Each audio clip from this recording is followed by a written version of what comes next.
సమస్య వచ్చినా అందుబాటులో ఉండి మీ సమస్యల్ని పరిష్కరించడానికి మా సోదరుడు తిరుపతి రెడ్డి గారిని మీకు అందుబాటులో పెట్టి నిరంతరం ఇక్కడ వచ్చే ప్రతి చిన్న సమస్యను కూడా పరిష్కరించడానికి మా కుటుంబం నుంచే ఒకరిని ప్రత్యేకంగా కేటాయించడం జరిగింది. ఏ పదవి లేకపోయినా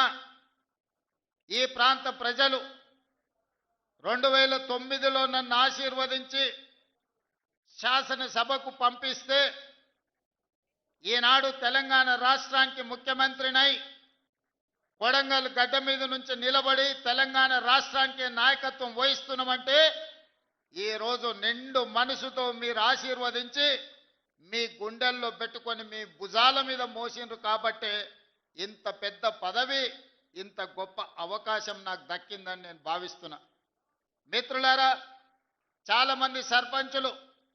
సమస్యల గురించి నాతో చెప్పాలని, చాలా వరకు సమస్యల పరిష్కారానికి నిధులు మంజూరైనా ఇంకా సమస్యలు ఉన్నాయి, మేము ఎంతో ఆశ పెట్టుకున్నాం, మీరు అండగా నిలబడతారని ఇప్పుడు ముఖ్యంగా మహిళా సర్పంచులు నా దృష్టికి తేవడం జరిగింది. ఈ వేదిక మీద నుంచి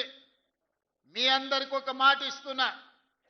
కొడంగల్ శాసనసభ నియోజకవర్గాన్ని ఈ దేశానికి ఆదర్శంగా తీర్చిదిద్ది ప్రతి గ్రామానికి ప్రతి తండాకు రోడ్లు పూర్తి చేయడమే కాకుండా గుడి బడి తాగడానికి నీళ్లు, పేదవాళ్లకు రేషన్ కార్డులు, ప్రతి పేదవాడికి సన్న బియ్యాన్ని అందుబాటులోకి తెచ్చి ప్రతి పేదవాడికి ఇందిరమ్మ ఇల్లు ఇచ్చి ఈ ప్రాంతంలో చదువుకునే పిల్లలకు చదువుకోవడానికి అన్ని అవకాశాలు ఈ ప్రాంతంలో తీర్చిదిద్దుతాం.